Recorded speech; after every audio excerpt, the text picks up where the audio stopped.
guys, welcome back to my channel. Welcome if you are new. My name is Heather. I'm a homeschooling mom of 3 kids, elementary to high school age. Today I am going to be doing a full walkthrough and review of the new reading journal from Cultivate What Matters. I love the Cultivate What Matters brand. I have been using their power sheets since 2015. You can see them in the back behind me.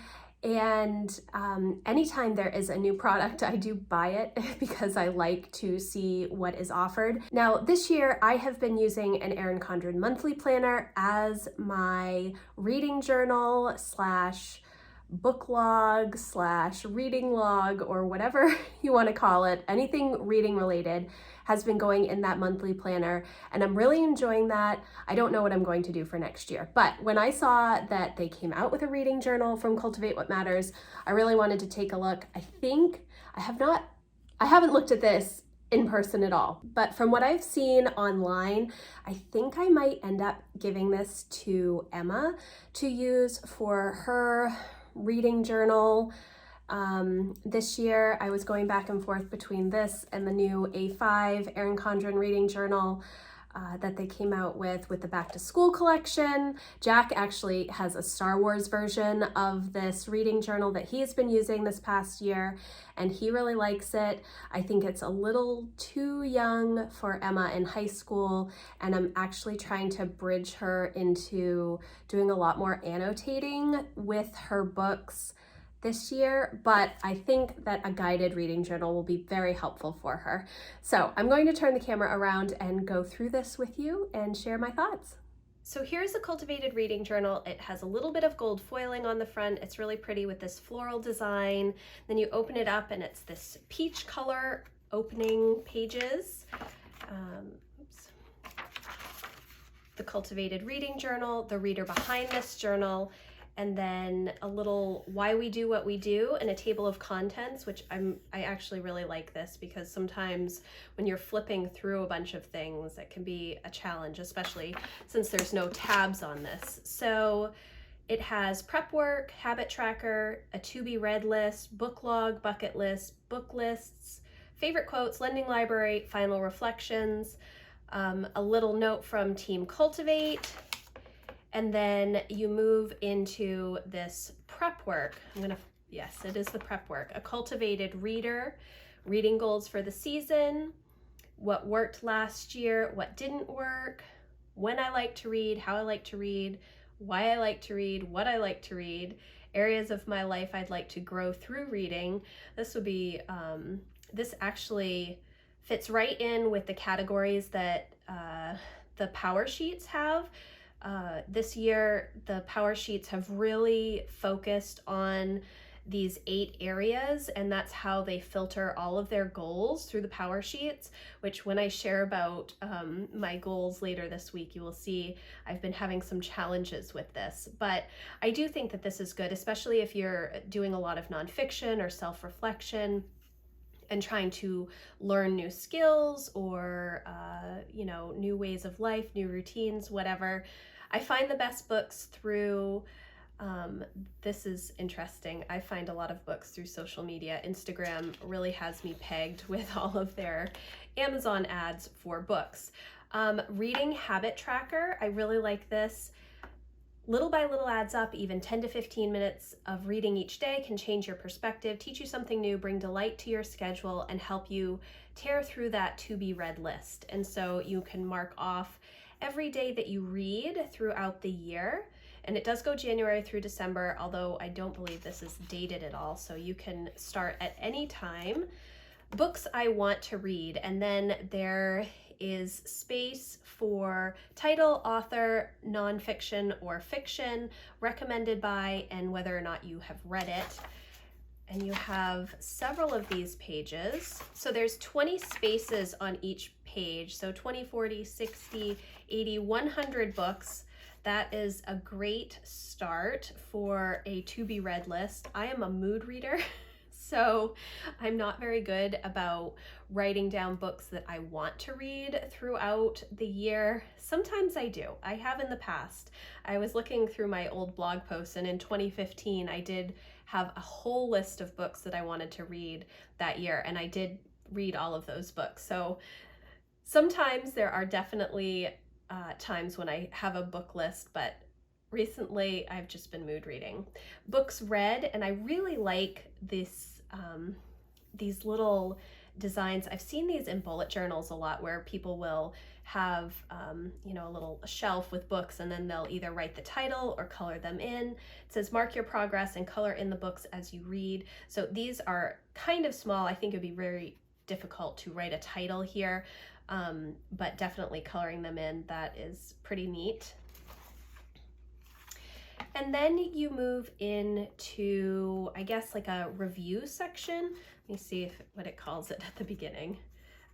Book log. So this is the book log, and then there's space for title, author, number of pages, recommended by, bought, borrowed, listened, reread, started, finished, notes and quotes, and then some ways to give a rating down here.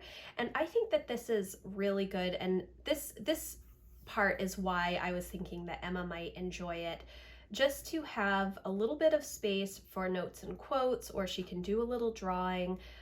It's a little more adult looking than the Star Wars version of the Erin Condren reading log, or the new A5 size, which I would also aim towards more middle school age, or upper elementary, because there's space for drawing, which Emma does love to do. But I thought that this would be nice, and I was thinking that this would be good for her to keep track of both her personal reading and her school reading, but not do a lot of note-taking and stuff in here for her school reading. This is more just a brief review about the books. So that's how this goes, and I think there's, let's see, we have 20 book pages right here, and I like that they're numbered.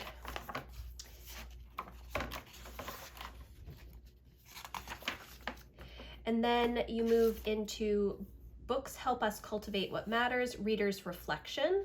What are your childhood memories of reading and books? How did they shape the reader you are today? So obviously this might be a little more challenging for Emma to go through. But it looks like they have 20 book pages, and then a little reader's reflection, and then I bet they have 20 more book pages, and then little by little adds up. Reader's reflection, what books have most shaped who you are as a person? How have they shaped you?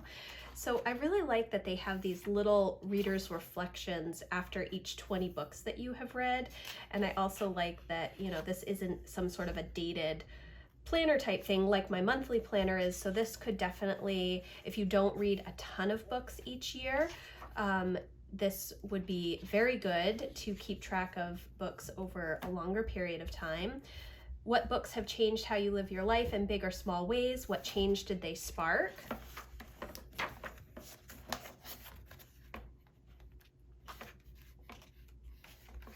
What books help you cultivate what matters? This, I think, is interesting because for me personally, I've been trying to read a lot more fiction the past couple of years.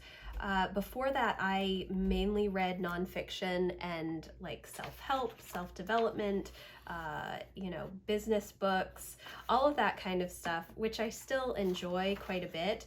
It's very easy for me to read nonfiction, but I've been working at reading more fiction just to enjoy story instead of trying to constantly improve myself, which is not a bad thing, but you know, sometimes you just need something a little bit different. Then you get to book 100, and then cultivate your reading life. Reading is one of the best ways to expand your horizons, to learn, to grow, to try new things. Use this bucket list as inspiration to continue cultivating your life as a reader and have fun doing it. And so it gives you some different ideas of things that you can do related to reading. Add a book to a little free library. I actually think I need to create a little free library near my house. If you have seen any of my homeschool organization videos recently, I have been going through all of our books and logging them into the Library Thing app, and we have a lot of books.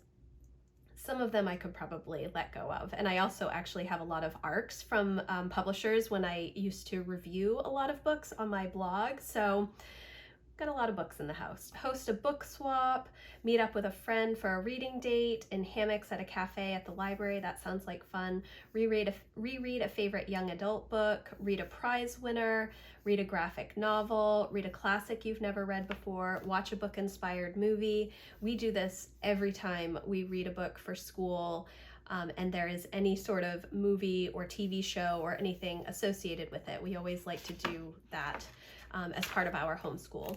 And then there is a book lists section, favorite fiction books, favorite nonfiction, childhood favorites, books that taught me something, my most recommended reads,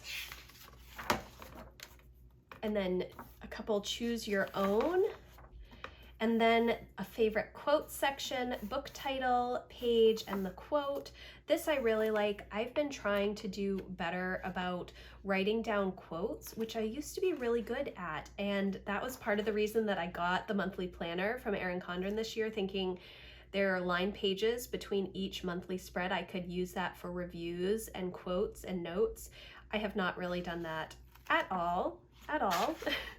I think it might be different if I didn't read so many books on Kindle. I've been reading a ton of Kindle Unlimited books this year, which is great. You know, it's a service that you pay for, so you want to really use it, but it doesn't give me the chance to annotate books, really. I mean, it does. You can highlight and write notes in the Kindle, but I'm not very good about digitally tracking things.